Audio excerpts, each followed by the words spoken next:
Part 3, Chapter 9, Symphony of Impermanence. I experienced a translucent disconnect from my body. My skin doubled, overlapping. My brain flexed and spewed frost from the core. Cleansing white blinded me and sent an electric ring out of both ears. My entire being, flesh, bone, and soul, turned to stone and corroded to dust. Then, all at once reformed into a perfect replica that had experienced every individual second over again, until this exact moment. When the sensation released me, it did so in painful slow motion until I realigned with the ghost of a second ago. Muted and colorless, my muscles engaged fretfully as Tansu nearly got the better of my undedicated grasp. I was able to hold her down, using my weight to my advantage. Her vicious grunts curdled my stomach, a slave to obligatory impulse and intent on killing me. Her erratic movements scattered my guard, shook my balance, and presented a brief opening. She managed to get the jacket off of her face, tossing it to the side and forcing her knee up into the middle of my back. It stunned me for just a second, but didn't knock me off. Her fiery expression became mixed with tears of anguish as she cried out in a desperate plea. Let me go, so I can kill you! My chest became rigid at the sound of such immense fury. Tansu, you have to stop. I don't want to hurt you. A sudden, heavy current of air blew through the trees, thrashing my hair in every direction. The wind licked my skin with an acidic burn and caused me to arch my back, gripping my bones. Every muscle was seized by a stabbing pain that began to vibrate intensely. She slipped one arm free and punched me in the stomach, then kicked me back. I hit the dirt and fumbled onto my side, limp but recovering as she rolled onto her stomach and stood up. I held my gut with saliva dripping from my bottom lip, winded, wondering how she hit me so hard. Alice cackled. She's tough for a petite child. I propped myself on one arm, but she ran up at me at a rapid pace and kicked the underside of my stomach, which expelled all the air from my lungs. I wheezed and fell back onto my face. She kicked again and again, crashing her foot into my ribs. After the fifth impact, I threw both hands to my stomach and intercepted her foot, clasping my fingers around it tightly and ripping to the side. She stumbled and I jumped up to my feet, quickly creating a comfortable distance and orienting myself. I felt Alice's healing trigger and the bruises went numb rather quickly. I shot an upset look to my friend, to which she returned furious dark eyes and a trembling fist. My lungs were tight. Snap out of it! She grinned in response, a wide, demented flare that was reminiscent of Tuffle behavior. She crept towards me, analyzing every twitch and small adjustment I made. I watched her closely as well, all the way until she got within a few feet of me. My arm was rigid, ready to strike and knock her down with a single blow. But as she took another step, my body relaxed, and I opened myself up to her. With saddened eyes, I extended my voice. Dawn, please, look at me. She refuted with a punch to my jaw. The harsh smack deafened my ears, throwing the world in a violent spin. I remained standing, but shifted between my legs with a stacking headache. I took another step back, rubbing my face with one hand. Alice was getting impatient. You're wasting my energy letting her hit you. Subdue or kill her. I won't heal you if you continue to act foolish. I said determined. She's obviously being controlled. I won't fight her, Alice. I won't. Tansu growled and tried punching me again. I used my own hands to deflect the first blow and catch the second. I held her fist and used it to push her away, but she just jerked forward again. I sidestepped around her continuous swinging, making circles around this one position. By now, she was completely worn out. Her body sagged and veins pushed to the surface. Whatever energy was flowing through her was visible and volatile. Alice urged me. The longer this goes on, the more her vigor is being sapped away. Whatever you think you can do, you should do it fast, because it's going to kill her. I don't know what to do. She managed to punch me in the nose, and I reactively shoved her back. My shove disrupted the strings, keeping her upright. Her wheezing became pained. Her eyes squinted as her body sunk lower into itself. A raspy whine emitted from her lips, and she fell to one knee. My chest burned as fear entered my brain. However, a flicker of her eyes caused a release of pressure in her body. A voice boomed from all directions, causing goosebumps to coat my skin. Yield, my dear. As those words entered her brain, the veins on her skin reduced, and the color washed over her face. She stood again, but not of her own will. Her body was lifted, propped, and locked in place by an invisible force. "Look out!" Alice shouted. Out of nowhere, a hand reached around from behind and grabbed my face in a tight grip. I desperately pried at the skeletal fingers, but couldn't break free. This sting in my bones, the acid in my gums, and the magnetic tug of my very soul gave away exactly who this was. "Sin!" I yelled as he held me in place. A confident chuckle slipped between his lips, right in my ear. "You bastard! What did you do to her?" She is my puppet. A test. His voice assaulted my eardrums via a concussive wave. He glared at her, then chuckled. You passed. Suddenly, Tansu knelt down and picked up a medium-sized, dense stick from the dirt. My dear Kimberly, I am wrought with questions, he hissed. Right then, Tansu held the dull end of the forearm-sized stick directly in front of her left eye, barely a centimeter away. She held it there, unfazed. And I am keen on finding answers. "Don't you fucking dare!" I threatened, spitting between his fingers. I increased the power in which I pulled, but didn't even feel him budge. Tansu's eye was wide, vacant. However, I could discern the slightest tremble in her iris, and it was in that I knew she was awake. Fury unbound, I jabbed my elbow back into his chest, but only sent a shock through my own bones. It didn't affect him at all. Alice screamed at me. "That won't work. You need me." "I can't see you. I can't focus." My worried expression was stuck solely on her. "You have to forget about her for now. Feel me." The conversation with Alice took place in my ears, as always, but was not private. Sin spoke. You lied. His voice was sickly sounding. Your death was broadcast loud and clear, and yet, suddenly you're back. His voice warbled, ire and venom spewing between every syllable. I threw both my hands upward into his face, scratching and grabbing at what I could. He chuckled, unaffected, but then decided to toss me forward between Tansu and him. I stumbled and got to my feet, quickly reestablishing myself and redirecting my body toward him. The second I committed to his image, I heard footsteps rushing from behind. I turned just in time to have the stick slapped into the side of my face. The blow knocked me off balance, and Tansu again pounced me. Almost immediately, she set the stick on the ground and started aggressively bashing my face.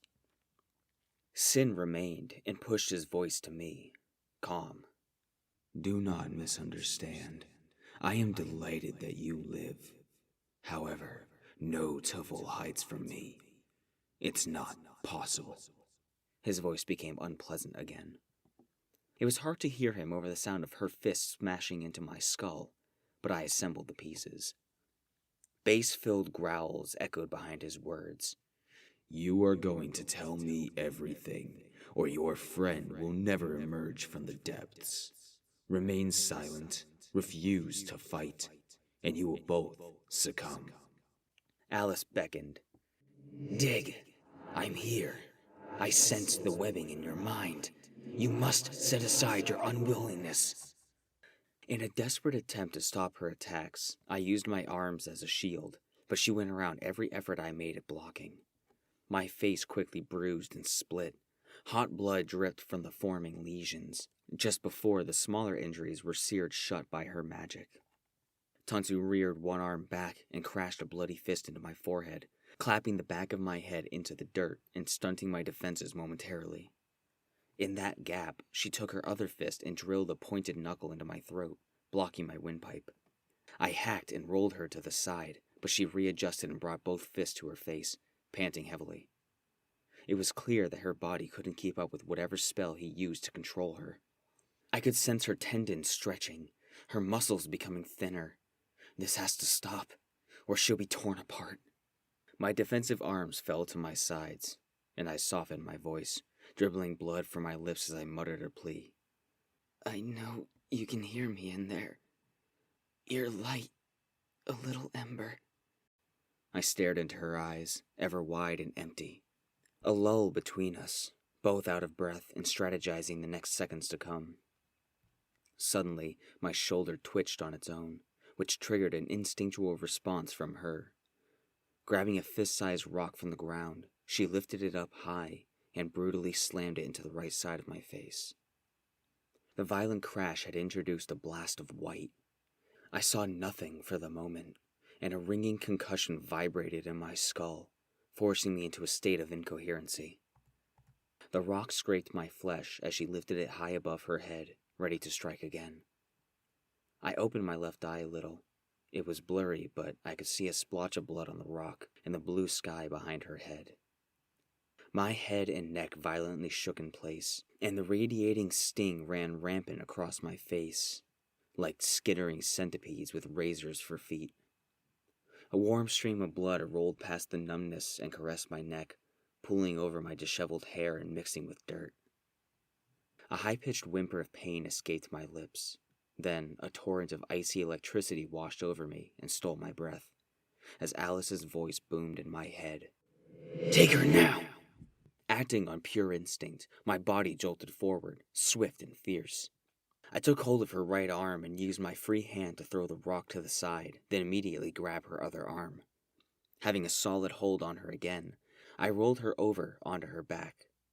Now I was on top of her with my knees planted firmly on her chest, and my hands pinning hers to the ground. Wake up! I shrieked, then wept. Wake up, damn you! My voice didn't reach her. Her wild and exhausted expression flexed and contorted, until a drop of blood fell from my face and landed on her forehead. Something happened as the blood touched her skin. She abruptly went limp and stopped fighting me altogether. Chest pounding, I carefully lifted one arm away, hovering it above her body as the toxic fumes swirled around us. Then I delicately placed my hand on her cheek. The moment my palm touched her, she sprang back to life and swiftly clamped her hand around my wrist, immediately crushing it with unnatural strength. Her face was blank, expressionless. I roared, the pain more vivid than I could have ever imagined. This time, Tansu spoke in a low, undulating voice. You did this? I swiftly punched under her armpit and knocked myself free from her grip. In that moment of release, I took both my hands and put them on each side of her face, firmly but lovingly cradling her. I leaned down, positioning myself nose to nose, and met her gaze, filling her view with nothing but my own two eyes. Hers got wider than ever before as she painfully detailed every fiber of my blue irises. Her breathing became more erratic, scleras wet and creeping with red veins. I whispered, I can't hurt you. I won't. You're my best friend, and I will not let this darkness consume you, the way it consumed me. I felt tears under my eyes, but held it in. Tonsky, please, just let it go. She started huffing violently, but her body didn't move. It's like she was trying to look through me, but couldn't wade through my spotlight soul. Flinching, restless, lonely darkness shrouded the green hue I worriedly searched for, the two of us unblinking. Shockingly, her breathing started to level. The convulsions that cascaded through her body became nothing more than faint beats, matching the stress in my heart. Her eyes eased shut and her lips unstuck, shallow. The world fell silent. Nothing else outside from the two of us existed in a way that mattered. Intuition kicked in, and I raised my head slightly, peering in a semicircle. Sin was gone, without a trace, no doubt watching beyond perception. My focus returned to her face, and my skin crawled at the sight of her completely still, sick at the potential outcome of her not waking up. The hatch I welded shut so long ago inside me started to rust. Thin vapor constricted my blood, and Alice prepared herself. My hand slipped from her face as a shiver cascaded down my back. Then her expression saddened and her eyes pinched shut. I held my breath as her pale green eyes fluttered open and the color returned to her face. Gimme? She stuttered drearily.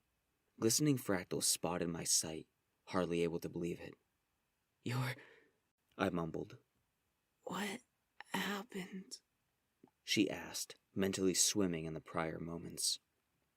The instant she attempted to rise, her eyes rolled into the back of her head and her mouth fell agape.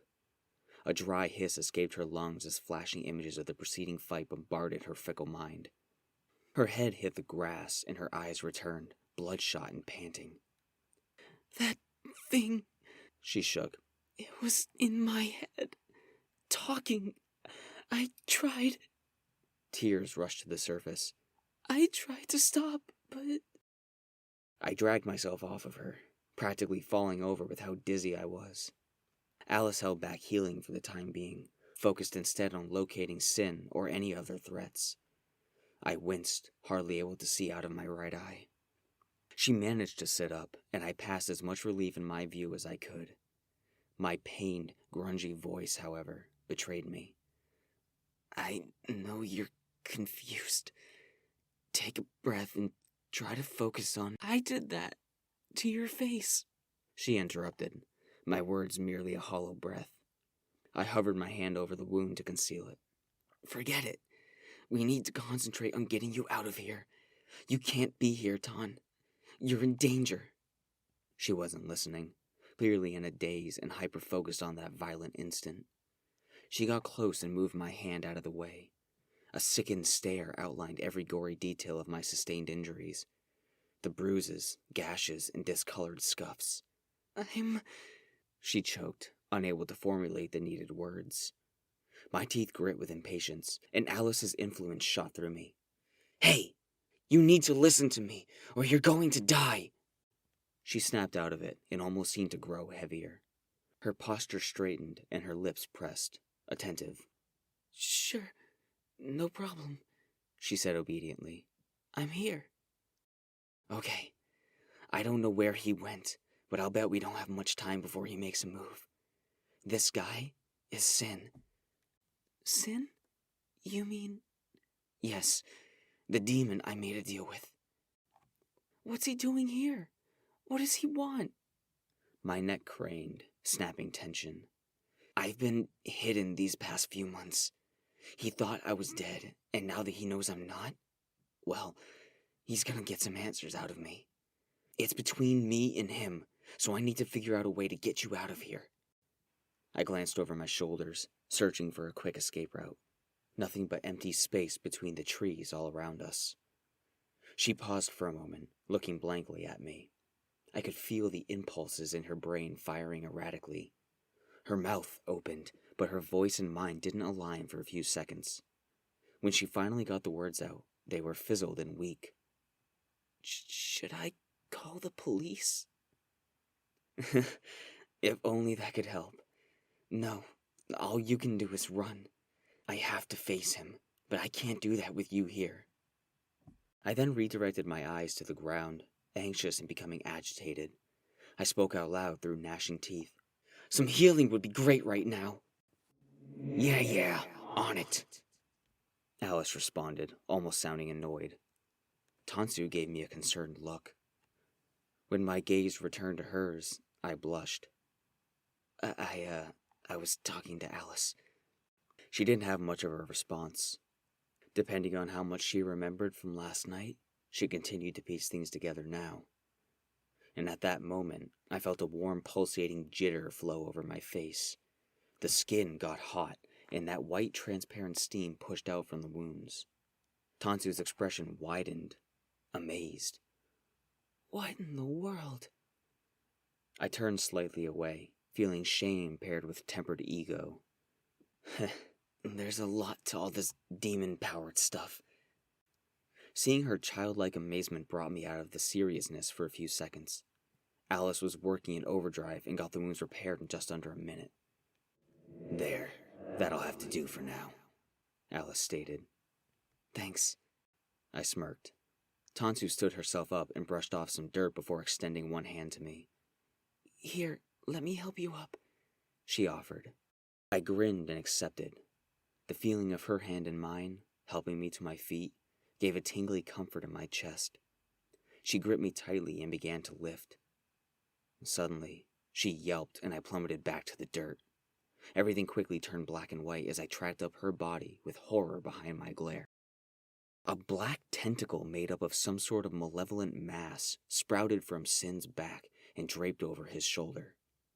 This limb tightly coiled around her throat and one of her legs, raising her up and visibly squeezing the life out of her. His wrinkled, pale face grimaced. Do not assume you have a modicum of control over the situation, child. She is as much a part of this as you. His booming voice flattened the grass around us, sending rippling waves of decadent energy in all directions. Another black tentacle sprouted and ensnared her chest, flexing and worming as if alive. Her arms were bound to her ribcage, and the limb that coiled around her neck held her just tight enough to restrict most of her breathing. I could hear the pressurized gasps, hoarse and reverberant. His placid demeanor suddenly burst. I will not be made a fool by a pathetic cud such as yourself. I demand an explanation. My eardrums shrunk and every vertebra misaligned for half a second. I staggered backward and planted my feet, bracing myself against his volatile output. I gawked, frozen and afraid. All at once, overwhelming doom held me dearly. Cradling that slip of sanity buried in a forgotten box somewhere deep inside. Nothing truly existed. Not before, not after, only now. Now where he wanted to hurt me. To kill me. My silence triggered another threat. His grip loosened for a fraction of a second, then slammed even tighter around her whole body. A loud, wet crack filled the air. Her eyes shot open, and tears flowed freely as she squealed in pain. She's dying. Something in me broke. I went deaf in both ears, and a jolt of hot electricity shot through my brain, reviving the animalistic anarchy that forced itself into a dormant state the night I killed my father. The very first raw madness reanimated within the precious cage and sparked new life. That well-known acidic fluid coursed through my veins as my heart rapidly crashed against my ribcage. It took me a moment, but I hoisted myself up to my feet, slow and methodic. Standing slouched, eyes directed at the dirt, my hair fell loosely forward with my swaying movements and both fists bound to the point of aching. She continued to gasp for air, loudly groaning in torment. This pause I indulged in only increased the tension around us. I spoke very softly, a faint whisper with the wind. You will not hurt Tansu anymore, you filth. I huffed in a regular pattern. Put her down before... Fists shaking, I gradually raised my head and connected my eyes with his. The bangs in front of my face were lifted by the abundant energy pulsating from my skin. The purple glow of hatred beamed out from my anima. Before I tear your arms off!